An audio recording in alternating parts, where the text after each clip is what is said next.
I think we're going to go ahead and get started now. And we're very excited to be hosting another Q&A event. We usually do a live Q&A, like maybe one per year for the public, but we actually host monthly Q&As exclusively for our SEOtraining.com members. So if you're interested in actually joining us for more Q&As and getting more answers to your questions, you can head over to SEOtraining.com and we do this on a regular basis. So if you're interested in that, go check that out over there. But for now, just a quick introduction on myself. My name is Dylan Vibert. I'm the senior producer here at Bruce Clay Incorporated, and I'm going to be moderating the questions. Of course, I'm joined by Bruce Clay himself, the founder of the company and the father of SEO. Hi, Bruce. How you doing? Hello, everybody. Hello. All right, so very cool. Now, the way to ask your question is to type it in the Q&A box below on the Zoom window and submit it there. Just as an FYI, we do not prefer that the questions be submitted in the chat box where you just type in where everybody was listing their location, because sometimes it can kind of get lost in the thread. But it's okay if it goes there. I just prefer if it goes in the Q&A box, and that's where you want to be. You're not limited to just one question, but we're going to try to get to as many as we can, and we only have time. We might only have one time or time for one question per person. So just keep that in mind. But for the questions we do not have time for, we will do our best to do a follow-up, but I highly recommend following us on our Bruce Clay Inc. social channels. There's YouTube, there's LinkedIn, there's Facebook, and that is where we provide a lot of answers to SEO questions, and we go there pretty frequently. So I definitely recommend you checking out some of those. Alrighty, it looks like we might be good to go. Bruce, do you have any thoughts or questions or comments before we jump into some of these first questions? Um, I think that everybody's going to be interested in AI and how it plays. And a data point is within the last 2 weeks, prior 2 weeks, we were at Content Marketing World and we were at Brighton SEO last week. So I'm sure some of the questions are going to come up, perhaps some relative to the conferences. We were sponsoring both, so we were there, and hopefully, uh, questions are going to help everybody. Yeah, absolutely. There's a lot of different things that are coming down the pipeline with AI in particular. So there's obviously a lot of concern, and we've been getting questions about that a lot when we host our monthly Q&As with our training members. So it's definitely something that has uh, been a topic of it's been the top of mind pretty much on most every conversation we've been having with people. So, but yeah, if you want to go ahead and start submitting your questions now, I have a few come in already, but go ahead and start submitting them and we'll get to as many as we can. So, all right, Bruce, first question for you. Can we use AI to predict which keywords or topics will trigger AI overuse? No, Hmm. the I've been up to my shoulders in AI for now over 2 years, 2.5 years, and uh, the ability to predict whether or not AI overviews are going to show up seems to be there's a bias towards informational queries. Um, if you want to show up in AI overviews, there's certain criterion that you have to pass, but just because you pass it doesn't mean there's going to be a AIO showing up. Um, in general, the very best thing that you can do is everything according to SEO best practices, everything that could get you ranked as a featured snippet. If you can get ranked as the featured snippet, there's a good chance you can show up in AI overviews. Now, one of the things that people don't really recognize, generally don't recognize, there is something called query deserves diversity. And that is where there's some ambiguity about the interpretation of the keyword. Like Mercury, is it a planet or an element? Right? There's some interpretation there. So sometimes if somebody types in a question, you get an AI overview, you get the list of what AI thinks is relevant to that overview, and that may be not what you do. It's, it's the wrong topic. And often, if you hit refresh on your Google page, it changes to a different topic in the AI overview because there's several. Um, I've had cases where my own site, I'm the at the top, ranked number one, but I'm not in AI overview. I refresh the page and then I am in the AI overview. So it seems to be that for AIO, it seems to be that it's trying to figure out what you're really talking about and provide that feedback. Now, one of the things that I think is a bigger concern, AI overview, it's there. We know we got to go for the featured snippet. There are things that are criterion, but I think the biggest risk is what's called AI mode. Now, most of you may not have heard of this. What you do is you get to go in to google.com/AI. That's it. That's the URL. Google.com/AI. And it's going to put you directly into AI mode. Then what you're going to see is basically an AI overview with the web page references on the right. If you go down to a subsection in the AI overview, and there's multiple H2s, and you can see them, at the bottom of one of those subsections is something that looks like a link, which is a little bit of a fallacy. It is not, hi, here is a reference site. When you click the link at the bottom of the section, the whole section becomes highlighted and all the pages focus only on that section. You get a different page list.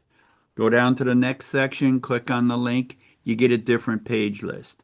So one of the things about AI mode, and it's certainly, in my opinion, going to replace AIO, the overviews, is that it allows you to drill down on topics.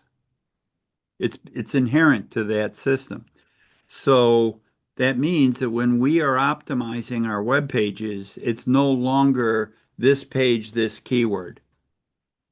It has to be this page, this group of keywords, and each keyword has its own H2 section.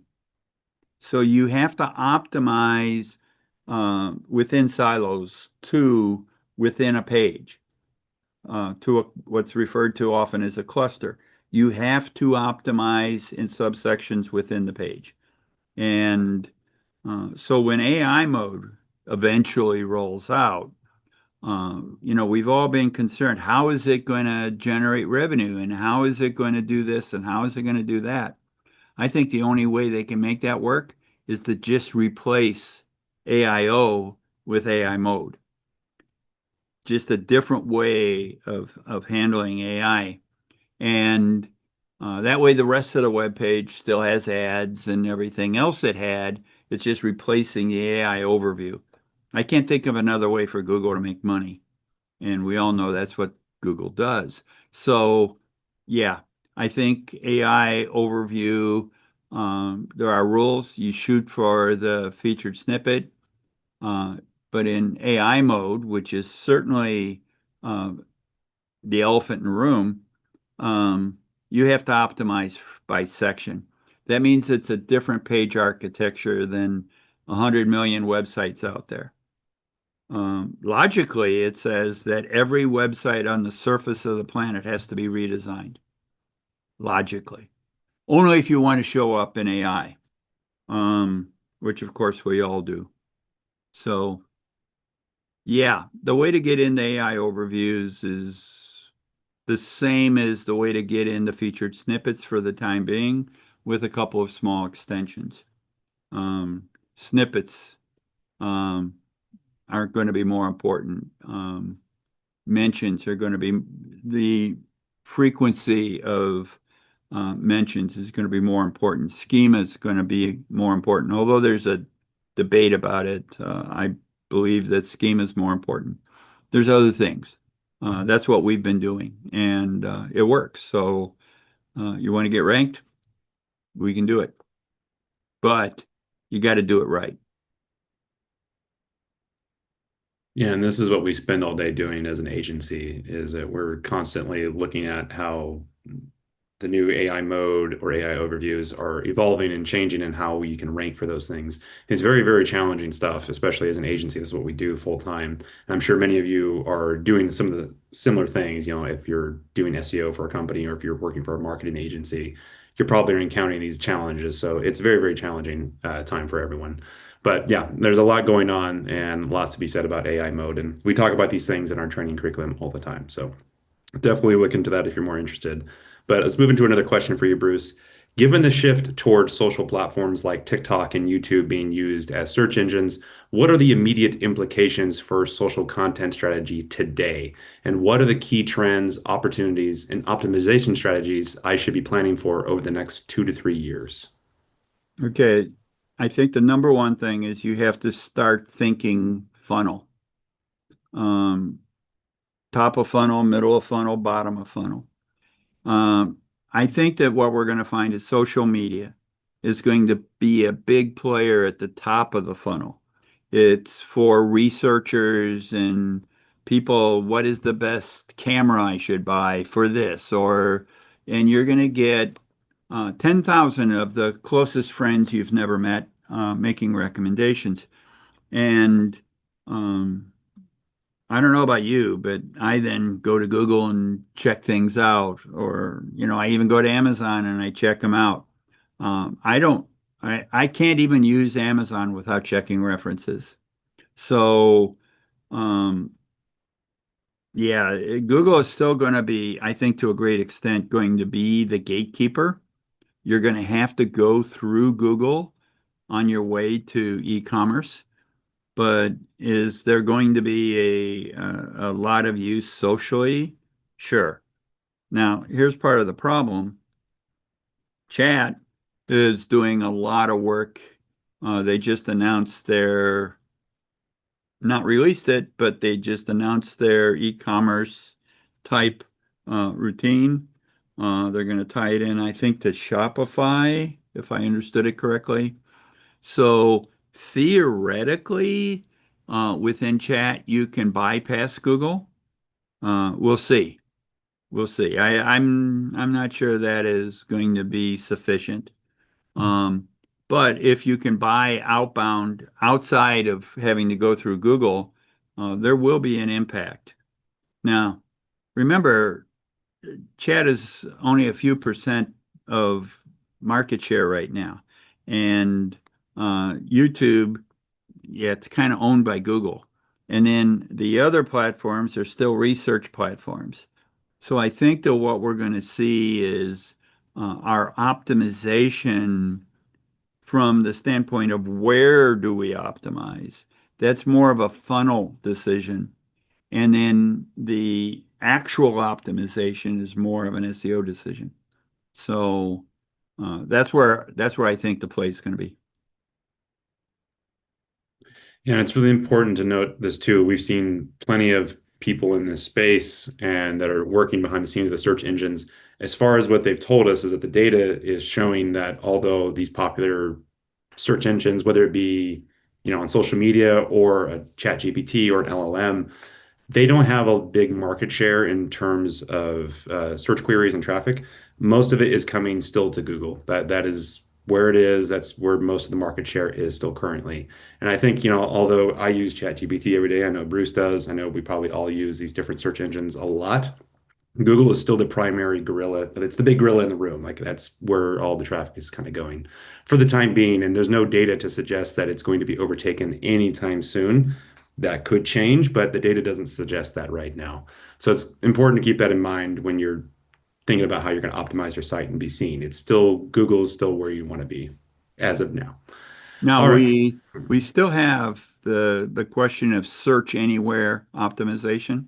Mhm. Um, it could be that a year from now, everybody is a search engine. Um, the issue is trust. And, um, and I think that what we're going to have to do as websites is we're going to have to focus on improving our trust, our EEAT, basically. That's going to become a big focus for us. We're going to have to be question and helpful centric. That's a big issue for all of us as well. So there's a lot of things going on, and I will admit, you know, even if it's 1% of the queries, 1%'s a whole heck of a lot. And I think we are to pay attention to every opportunity we can see. Absolutely. All right, very good question. Let's move into another one. Does SEO know the difference between AI and real people? No, yes, no. There you go. The So there are test tools out there. We have five of them that we use, uh, mostly because we have to determine what's going on. And it turns out that the AI detection mechanism, which is, I think, the core of this question, um, doesn't work well in general. For instance, if I have a transactional page, the page is okay to follow a template, whereas informational pages, it is not okay to follow a template.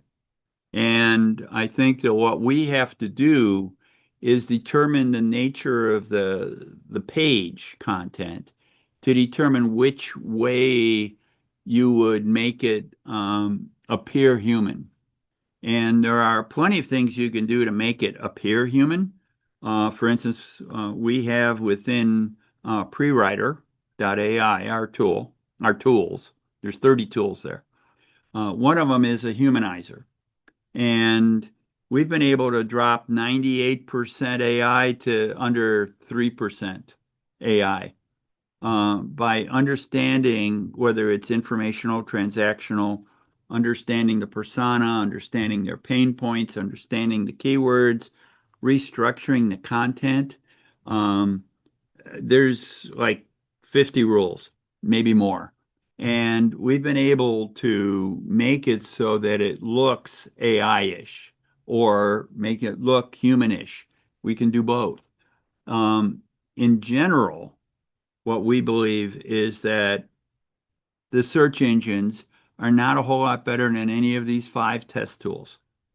Um, I think it was Ahrefs did a survey and found that 40% of the top 10 for over 100,000 keywords had a footprint of partial or AI. 40%. 4 out of 10 had a AI footprint, and they still ranked in the top 10. My opinion is you want it to be human. My opinion is that will have a bias on whether you're first or last among equals. I think that it is worth humanizing just about everything. We've built our humanizer into all our tools. And yeah, you've got to be able to do it. One of the just mentions content marketing world, a big discussion was, is AI removing writers? No. Um, I mean, we have a tool called Pre-Writer, so as you can imagine, it's a research tool, not a writing tool. It creates a brief, but it's for the writer. You give it to the writer, and the writer does what they do. The artist of the writer, you can't displace. So AI is a research tool. And so if you're using the research tool as the final writer and you think you're going to publish that, then it is more important that you humanize it. Because if I go out 80% AI, I am last among equals. And if as you know, the top 10 out of a million is pretty specific. So I'm thinking that AI can be guessed at. It isn't clear that there's a definitive answer, that if you appear too much AI, that you could easily end up being baby thrown out with the bathwater. What you want to be able to do is make it as human as you can. and there's so many rules that you almost need a tool to do it. Um, Pretty complex stuff. And as I started with, it depends on whether you're transactional or informational. I mean, the nature of your keyword um, is really important here.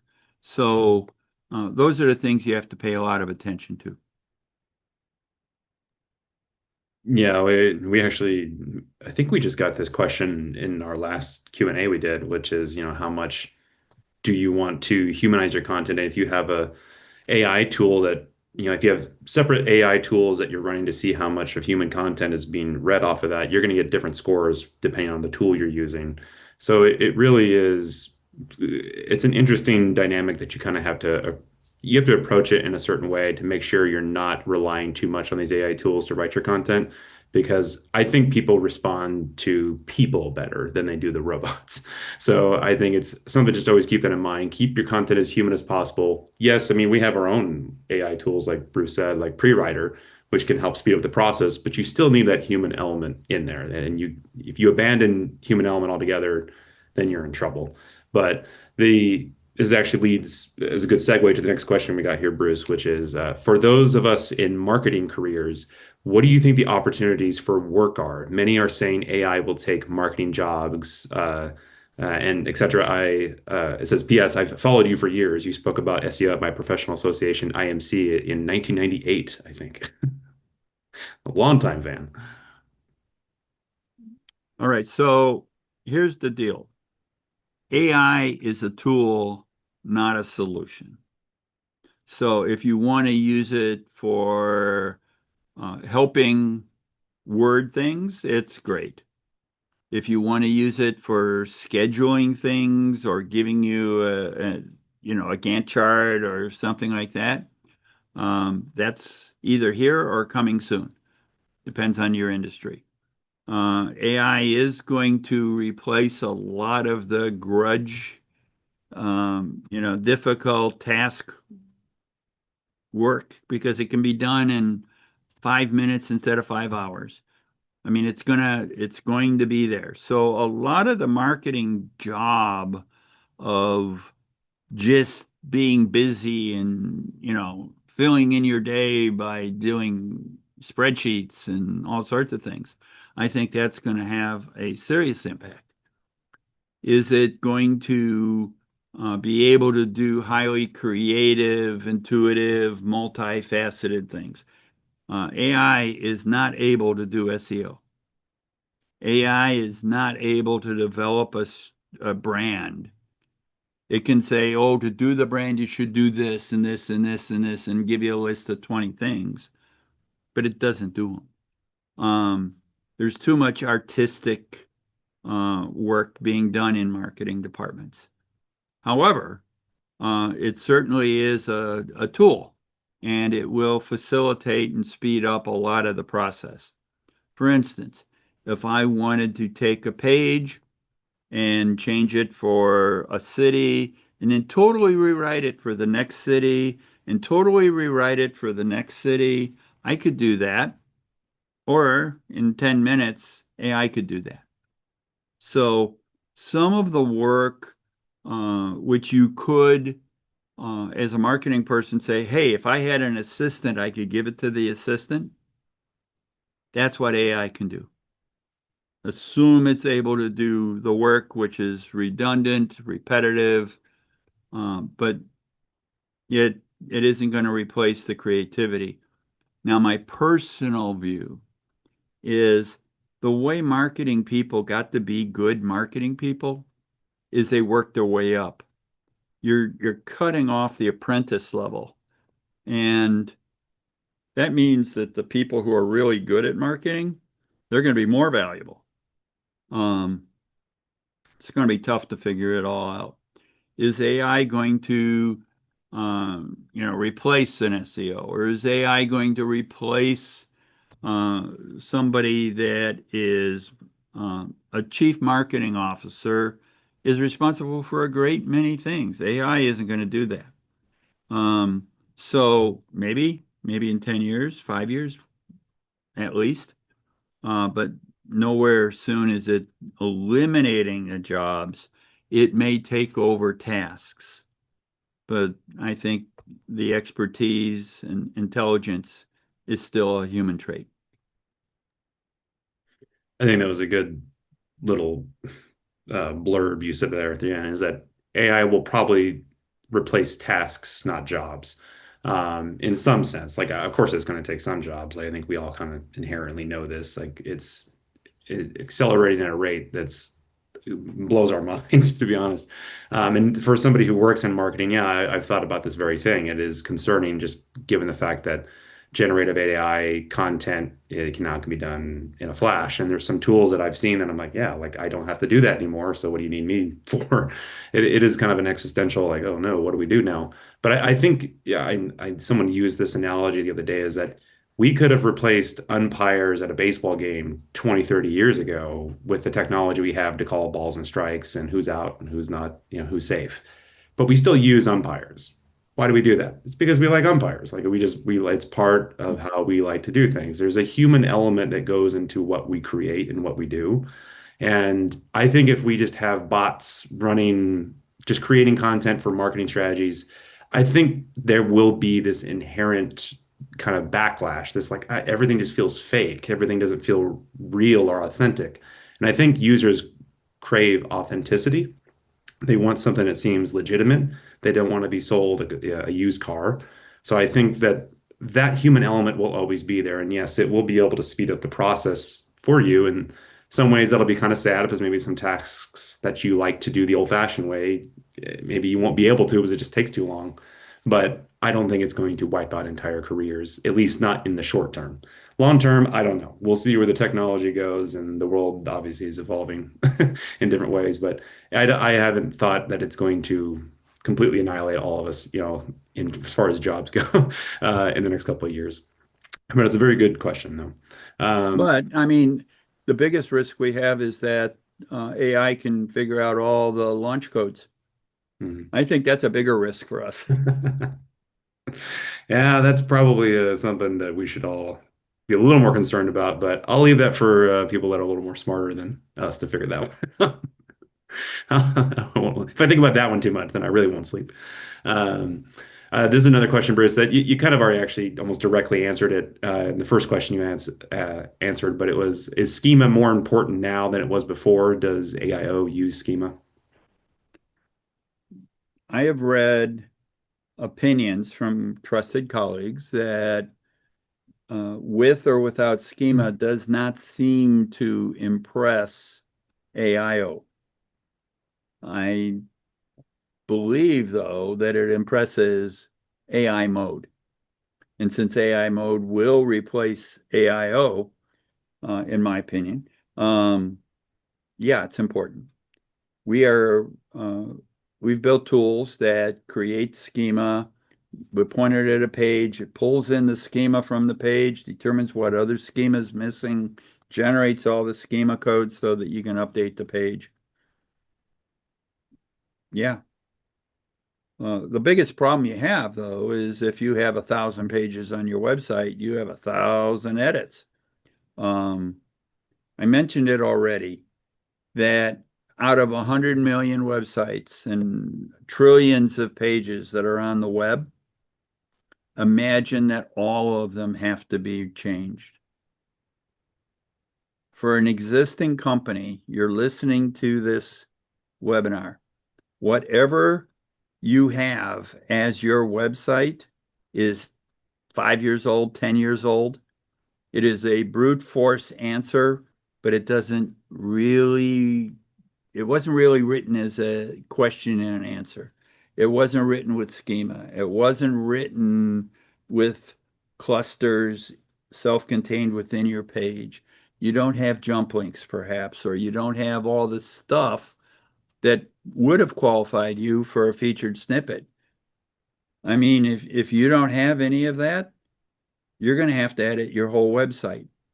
I think the problem you're going to face is you go to management and say, hi, we have 10,000 pages on our website and we need to put 2 hours into each of them.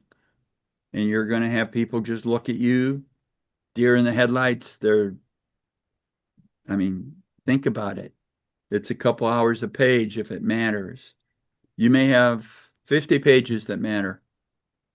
Well, you're in the business of editing 50 pages. Can't help it. What you have is probably insufficient. So, yeah, you're going to have to do it. And my opinion is schema is a big part of AI mode. And I think that Google has made the decision AI mode is the future of AI overviews. It's where it's going. So we can expect it. We can expect it. And I would definitely put schema on everything. And by the way, what's the downside to having schema? If you have a way to create your schema and you have a way to get it generated and a competent web team, sure, do it. I went through and cleaned up my website. I had 4 people full time for 6, 7 months. That's what it takes. You're going to have to decide it is worth it to rank in AI. You're not going to have a choice. Yeah, and it kind of comes with the territory. This is just the hard reality check that we've had to give a lot of our clients is just this is kind of the direction we're going in. If you're not adapting your site to be ranking for AI in the next 2, 3 years, you're done. Like you're not going to be ranking at all. It's just the harsh reality. We don't want to be Debbie Downer over here, but it's just something we're just trying to get everyone prepared and ready. But speaking of which, we want to take a quick pause because, in lieu of all this, we want to talk about something that's really, really important. And yes, this is the part where we're going to plug something. So just bear with us. This is just really, really quick because I think this is really beneficial to each one of you. Because if you are interested in getting some of that traffic and preparing for all of these AI changes and for a way to actually get in front of Bruce directly, he's actually hosting an in-person training event in November. It's taking place at the Hyatt Regency Hotel here in beautiful Southern California. The course takes about 3 days, and you get to learn from Bruce as your teacher. He'll be covering our entire SEO training curriculum and how you need to update your site or update your site to rank in AI. Every time we've hosted one of these events, the curriculum is completely different from the last time we hosted it because we have all of the newest and current information. And AI has been a big, a big component of the training course for us now. So yeah, to be clear, this is not a virtual event. You can't do it remotely. It is in person only. And the next dates we are hosting are from November 11th through the 13th. That's about 6 weeks from now. So that's still some good time to reserve a seat. So if you are interested in joining us for that, you can head over to seotraining.com/in person to sign up. And the best part is that we are actually offering you a special discount of $400 off by using the promo code training25. But that promo code expires October 10th. So this is a limited time offer. Seating is limited, so be sure to take advantage of this offer soon to make sure you get in. Again, AI is a major topic that is discussed throughout the training, and the training curriculum is always being updated every time we host these events, like I mentioned. And like it or not, again, just the reality of the situation is that you are in a race against your competitors. And if you want to be discovered online, we highly recommend you take the time to learn more from Bruce. And it's a good opportunity just to get in front of him. You can ask your questions directly as you're taking the course and speak to him one-on-one. Lunch and snacks are provided, which is always my favorite part about the training is the food. And there's also good funny jokes. Bruce is obviously a pretty funny guy, and it's a lot of fun. So we've done it many, many years in the past. I think we've been doing this since like 2000 or 2002. But yeah, that's an opportunity there. So be sure to use that promo code. Go to seotraining.com/in person training 25 by October 10th. And you should do that today. Bruce, any comments before we jump back into some of the questions? Yeah, the a big part of the course, it's got 300 and some odd slides, and we give it to you in full color. So you have a workbook, a notebook. But so much of it is AI and how AI impacts every part of this. Um, I can teach you what SEO is. Everybody can learn SEO. I don't teach you to push a button in a number. I teach you how to do SEO. And now I'm teaching how you get ranked in AI. And that is the focus of the course, and it's well worth taking. We've never had anybody unhappy with the course. People show up and figure if they get, 20 things, they're happy and they walk away with 100. So it's a very good course. Very good. I'm a little biased, but it's a very good course. Yeah.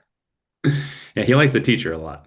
But yeah, it's a good course. Definitely recommend. I'll leave this slide here up so you guys can copy the information. But be sure to check that out because yeah, there's a lot to learn here, and I can't stress enough that what's happening with AI, this is a challenge for us as an agency to keep up with all these changes. So if this isn't your full-time job or you haven't been studying this, then it's going to be a challenge for you and your company to keep up with these changes. So definitely consider it, and yeah, reach out if you have any questions about it too.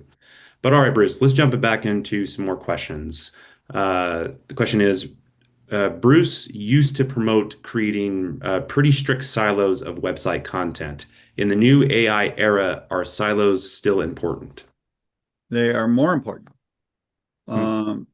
What the AI approach is uh, deeper dive, as I said, clusters within a page, silos within a page.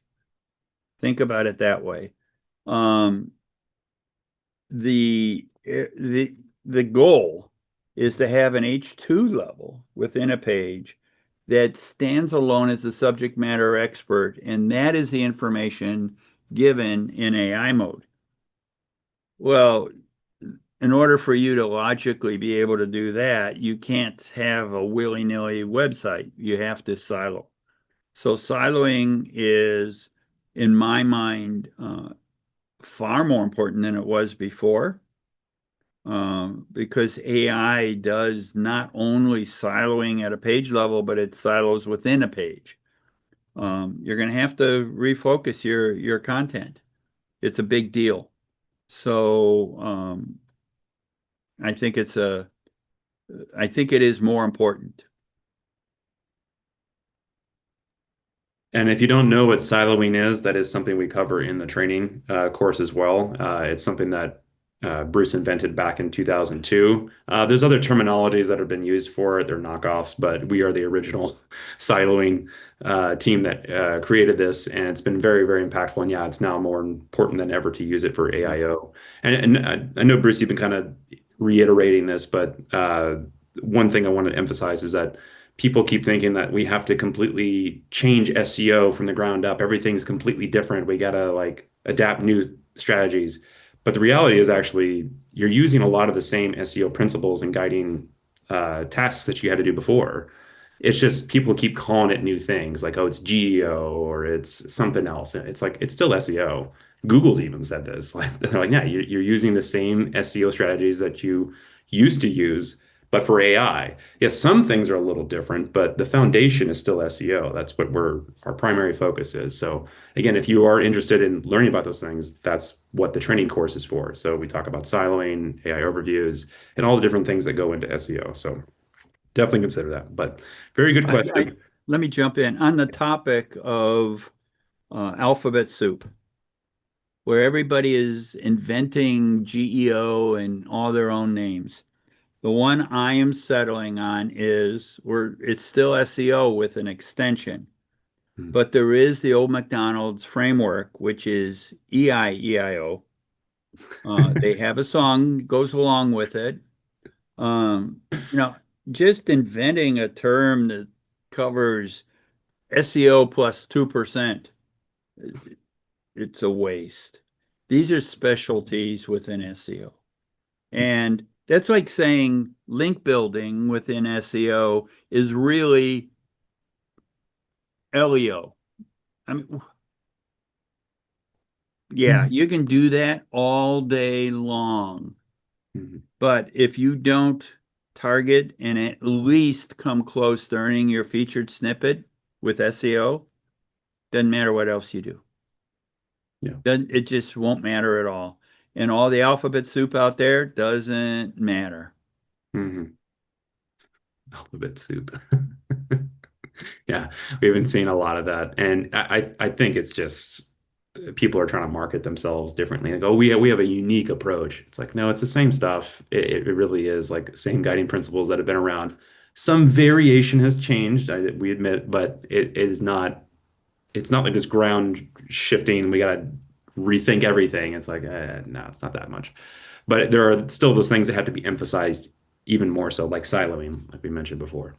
Yeah, the fact that you have to optimize within H2s instead of just at the page level, Mhm. that's still SEO. Yeah, You don't get to name it a new discipline. right. Exactly. All right. Good question. Let's try another one here, Bruce. Is it true that the AI bots cannot read any content that is in accordion mode? You need to click to see it. I do not believe that.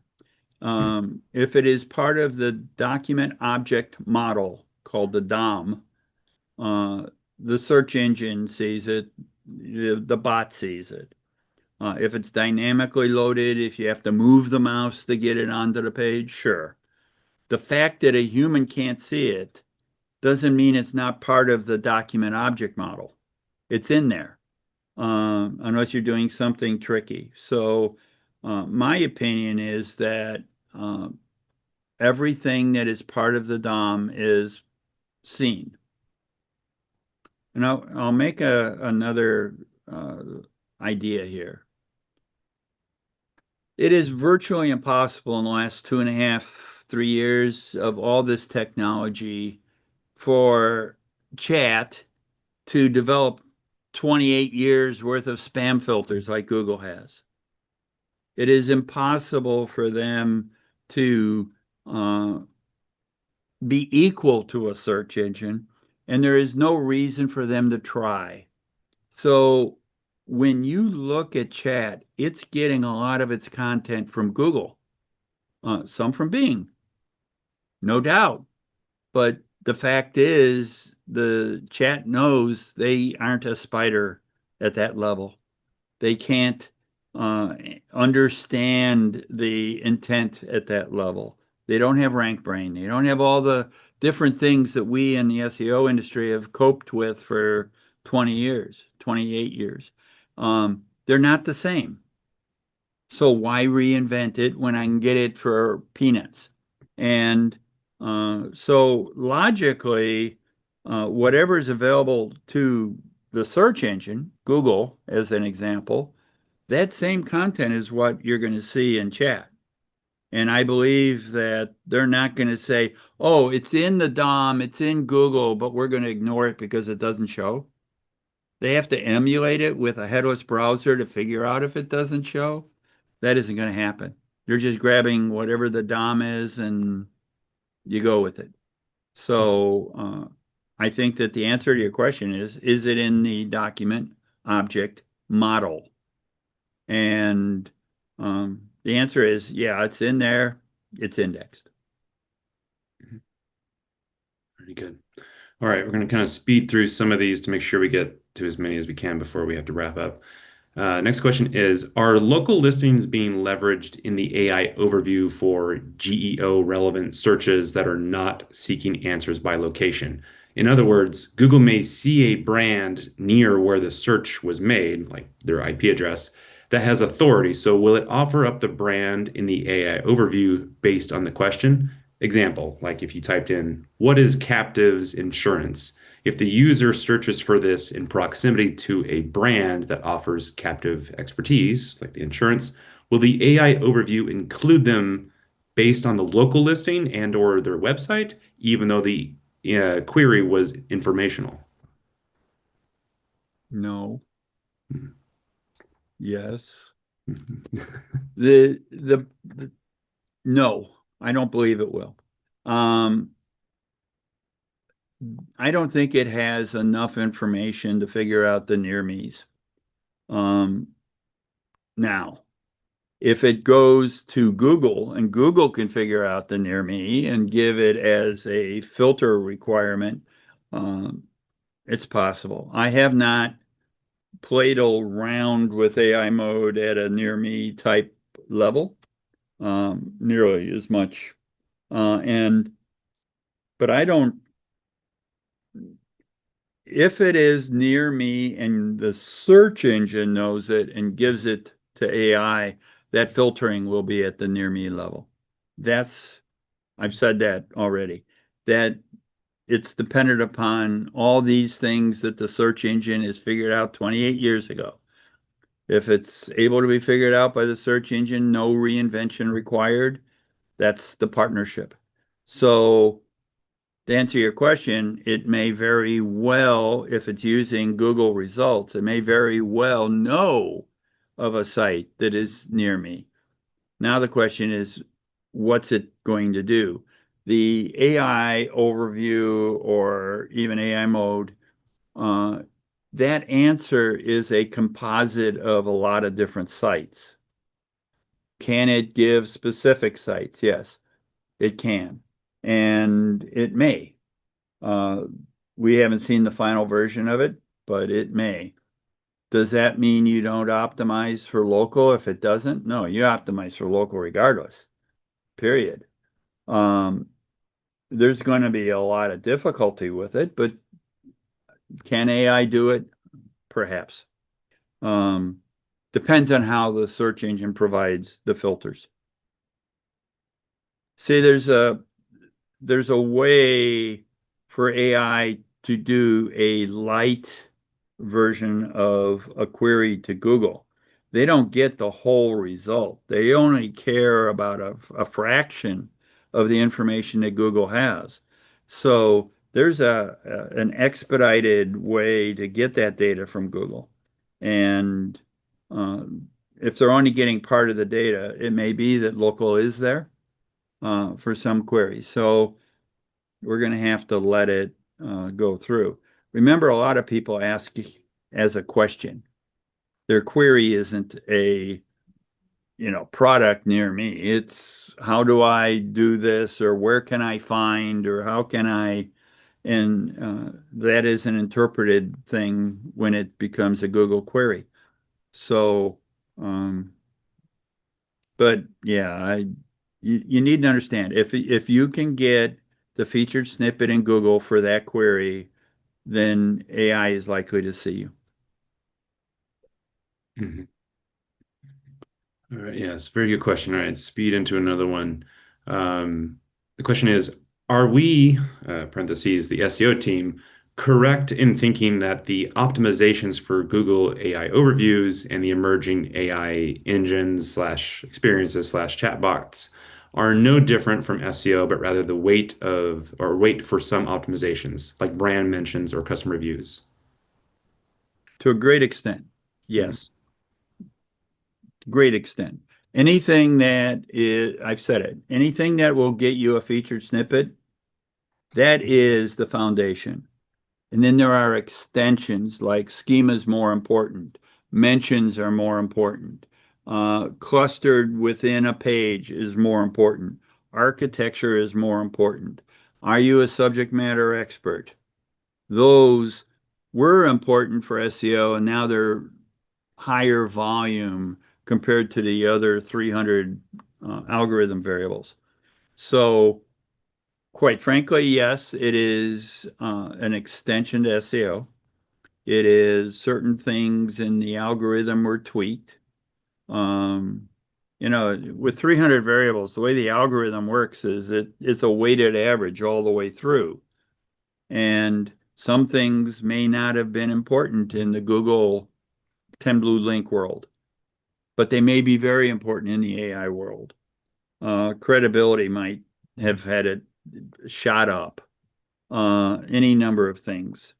So my opinion is the algorithm is showing, AI algorithm is showing things as more important than they were before, but that's just the way it is. Just the way it is. Hard reality of these things. Well, it Okay, is. let's go And into and another. part of the problem you face is that hard reality means that if you want to solve it, you have to change your website. And in many cases, your website is not easily changed. And I think that what we're going to see is Every templated system out there is going to change, and every way of doing things is going to change, and the content is going to change. There are capabilities now that weren't out there. AI has some capabilities, and I'll just give you a tip.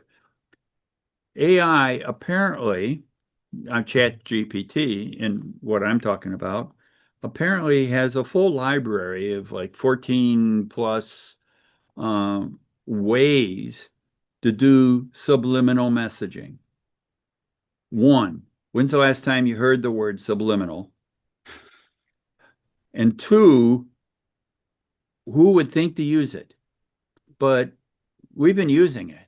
And I could take a page and say, analyze the page subliminally for trust and make changes. So I did that. And it came back and I couldn't tell what the changes were. I asked chat what they changed, and they changed like 30 things on the page. And they were all really good, solid changes to use a different word that implies a higher trust. When's the last time any of you did that?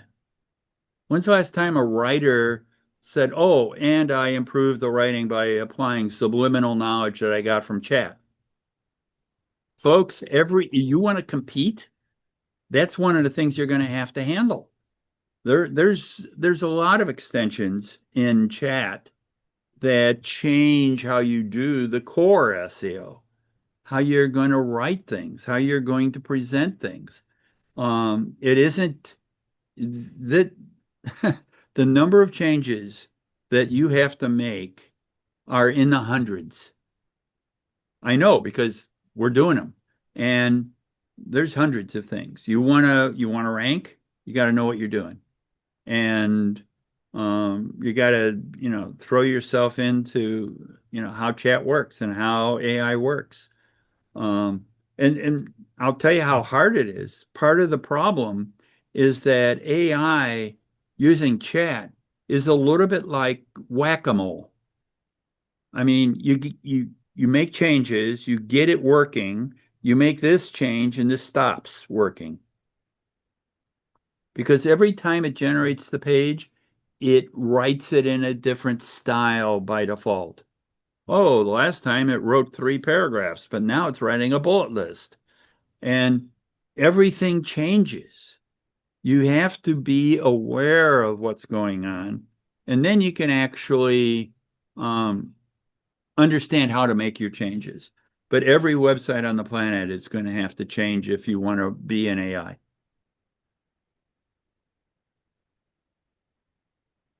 Yeah.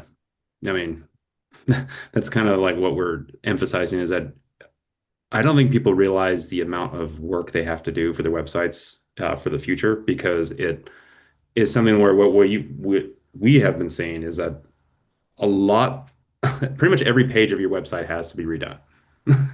It is a massive, massive undertaking that is going to take place, and most people are just simply not ready for it. And this is a lot of the things that we teach, a lot of things that we are stressing to our clients and to our students as well. And you have to know what to do because it's challenging stuff. I mean, this is what we do all day long, and it's hard for us. I can imagine for somebody who doesn't have all the information, it's going to be overwhelming. And a lot of companies are going to be scrambling, contacting their SEOs and their marketing teams and saying, "Why? What happened to our rankings? What happened to our traffic?" And it's like, yeah, this is what's happening. I can almost guarantee you, pretty much every site that's maybe aside from e-commerce sites has experienced a downward trend in their organic rankings over the last 6 to 12 months. Guaranteed. And it's only going to get worse because they just don't know what to do. And it's something you got to be prepared for these things. And we're here to help. That's what we do here. Um, we're Yeah, pretty we much, run into a lot of sites that have analysis paralysis. mhm, There's so many changes going on at the same time, they don't even know where to start. yeah, they don't. That's why training works. Hmm. We organize it, we present it, we explain it. Hmm. Uh, but a lot of people are just walking around deer in the headlights. Yeah, Yeah. got to change something. Not sure Hmm. what. I heard They, this they rumor, they think and it's business as usual is what they think it is. yeah, business as usual. A Yeah. lot of it is business as usual. Hmm. Unfortunately. We are kind of at the top of the hour. What we're going to do is maybe go an extra 10 minutes or so just to kind of squeeze in more questions, as I know there's a lot we didn't get to here. So if you can stick around with us, great. We'll try and get to as many as we can in the next like 10, 15 minutes before we wrap up. Another question, Bruce, is have you heard of Market Brew? It's marketbrew.ai. It markets itself as a search engine modeling or a search engine simulation system. It's like a digital twin idea of Google. Not sure if this is real or emerging new AI tool. Looking for your opinion. Okay, yes, I've heard of them, and yes, I've analyzed it, and um, maybe I'm a little biased, but there's no way that tool has 25 years worth of spam filtering. Uh, and pre any kind of predictive model is a guess. Now they can look at certain characteristics of a page and say, based on this characteristic, you're not following best practices, therefore you won't rank. Or because you have all of these characteristics right, your ranking should be higher. But I have no way of handling the fact that Google is automatically applying localization or Google. I mean, no, it's useful. Any data point is useful. Um, but well, they should be useful. Let's put it that way. Um, if you torture the data long enough, it'll confess to anything. So we're faced with what do I do here? How, if it comes out and says you should rank number 3 and you're ranking number 43, um, yeah, it could be for external factors that they don't consider. Do I think it is a good idea? Sure. Anything that gives you data is a good idea. This is not different from domain ranking or any of those, scores that come from Moz or Ahrefs. Those are rankings as well. They give you a score and you can improve certain things and it can go up and it may have an impact on your ranking.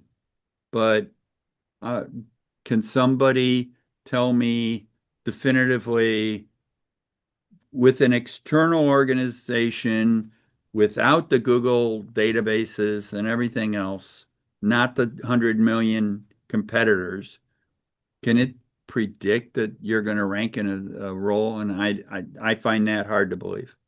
And we don't use it. Certainly we don't use it. It always feels like a middleman kind of those things. It's like, why don't you just go right to the source and just see if it ranks in Google? Like I get like you need tools to kind of test things sometimes. Like, of course, I'm not so simplistic as that, but it does just feel like a middle step. And like you said, Google's algorithm is far more sophisticated than anything they're doing. Like it is far more sophisticated. They have years and years and years and years and years of all this data and all these features that have been checked. And there's no way they're incorporating all of that into their test model, whatever it is. No knock against them. I mean, maybe it's a great product, maybe it's awesome, but just like you said, we don't use it. If you do, cool, but we don't see the use case for it. See, if I had a copy of the Google Index, the whole thing, Hmm. then I can understand how running emulations could show how I can change my rankings. Hmm. But nobody has one. Right, right. And in Google, I'm fond of saying that every Monday it's a new industry. Hmm. With AI, it's every time the big hand hits the 12. But it's, you know, no, I wouldn't think that somebody has enough data to be able to accurately um, do things at that level. But if you give me the data and I like some of the data, I could impact my own website with it. So Hmm. I'm not saying it's not useful. But I'm not saying it can predict Google's results. Right. All right, let's get to some more questions before we start to wrap up here. It says, what is the best tool to see how your website slash keywords are ranking in LLMs? There isn't one. That's one of the biggest problems. We're looking at ranking in multiple things. One is obviously organic, and as you know, Google just eliminated n equal 100, num equal 100, and so a lot of the results out there are problematic. Even the ranking software systems, even Ahrefs and others, they're having extreme difficulty, even getting organic rankings. Now, you're not going to get anything today from an LLM module. We do have technology that we're working on where we can tell you the first location of the reference of your website is how many pixels from the top of the Google page, right? So we can tell you you're sinking or rising or by first reference pixels from the top of the page. Totally independent of organic or people also ask or whatever. Where's your first reference from the top of the page? That I think is going to be very useful. But how you rank in an LLM, considering it's a dynamic filtering being done based upon a Google interpretation, I I don't know of any software that does it, or we certainly would be evaluating it. Mhm. Yeah, yeah, we got nothing to add. I think you summarized it pretty well there. All right, let's squeeze in one more question before we wrap up here. Last question is, our customers are mostly women between 15 to 28. What areas should we be exploring to understand where our customers are searching? Our data seems limited and sometimes a self-fulfilling prophecy, i.e., we invest in social media brings in more customers. It's hard to identify where they are most, so we can prioritize one channel over another. Okay. So that goes along with one of the sayings I have. If you go fishing and you want to catch fish, you use the bait that the fish are eating and you fish where the fish are. Pretty straightforward. Uh, if you're going to be running ads in social media and you find that you catch fish, I'd run more ads. How do you find out the definitive place? It's probably um, whack-a-mole again. You're probably going to find that they float, they move around. There's no one spot that is going to be good on a Monday and on a Wednesday. Um, One of the things you can always do is ask the clients you get how they found you. Hmm. Say, last step attribution is going to be a problem no matter what. The reason they bought from you might have been 3 steps earlier in the attribution funnel. So last step attribution may not be exactly what you want. For instance, you can say, everybody buys from me on Amazon. Well, the reason they buy from Amazon is social media or Google or, all these other things that are not last step attribution. I think I think it's going to be a very difficult job to know um, why they bought from somewhere. But I think that what you need to know is where are your fish? That's the easiest way to summarize it. Where does where are my clients usually? How do I get top of funnel with where they are so that I can get that bottom of funnel? And you just have to see. You just, yeah. It that's why that's why we have jobs. Uh, it's a tough thing sometimes. Mhm. Right, yeah. It's figuring out where they are, yeah, biting is like the other thing and like what they are nibbling on. I mean, the obvious example of, I don't know if this is actually is your business or you're just using it as an example. If it's social media, women between the ages of 15 to 28, I'm immediately thinking TikTok or Instagram. Like that's like just thing something that comes to my mind right away. But I mean, maybe that's not the core demographic that you're actually going after. It's just that's the age group. So But And there may be subtleties. I'm looking for people, women mhm, 15 to 28 with jobs. yeah, Or, mhm, I mean, it could just be that there's something you're not thinking about. yeah, So, um, and Rand Fishkin, he has a pretty good product. You might want to look at it and see if it is able to help you identify a little better where your fish are. mhm. Yeah, and I'm sure you've thought of this, but it's something where if you have the demographic, like you have the age group and it's women 15 to 28, all you have to do is go to an LLM like ChatGPT to maybe for some guidance and say, here's my demographic. I have women between the ages of 15 and 28. Here's the product I'm selling. What platform or what area should I be focusing on to put all, where should I be putting my focus? And it'll probably give you a list of options of good places to start. But like you said, maybe you can start inquiring with your current customers and clients and saying, hey, where did you find us? What are you interested in? Figuring those things out. So that there's ways to kind of look into that. But yeah, consider that. I've used that a lot of times, just saying, here's what I have, here's what I do, what do you recommend? And maybe starting there too. It could be useful. But these are all very, very good questions. But unfortunately, I think it is time for us to say goodbye and wrap up. But thank you so much, everyone, for attending. This was a lot of fun. We, again, don't do too many of these public Q&As anymore. We do them maybe like once a year, once or twice, or maybe once every 2 years sometimes. We host webinars on other subjects, but hopefully this was very insightful and useful. This is what we do for our students and for our clients is that we train them, we provide them all the information necessary. We do highly recommend you consider the in-person training with Bruce. That's November 11th through the 13th. We do that pretty much on a quarterly basis. So if you can't make this one, consider maybe following us on social media. We'll be announcing probably the spring or Q1 training course that we'll do next year. But we'd love to see you at this one because, again, this is a race. There's not a moment to lose. You need to make sure you're staying up to date on all these changes. And it's a lot of fun, too. But if there's nothing else, Bruce, do you have any parting words before we wrap up? You're on mute. Finally, the tables have turned. This always happens to me where I'm the one that's on mute, and now it's finally Bruce. Oh, this is so nice. Uh, well, I think, let me summarize. I think that what we have is a change in the environment. AI is a disturbance in the force. We know it.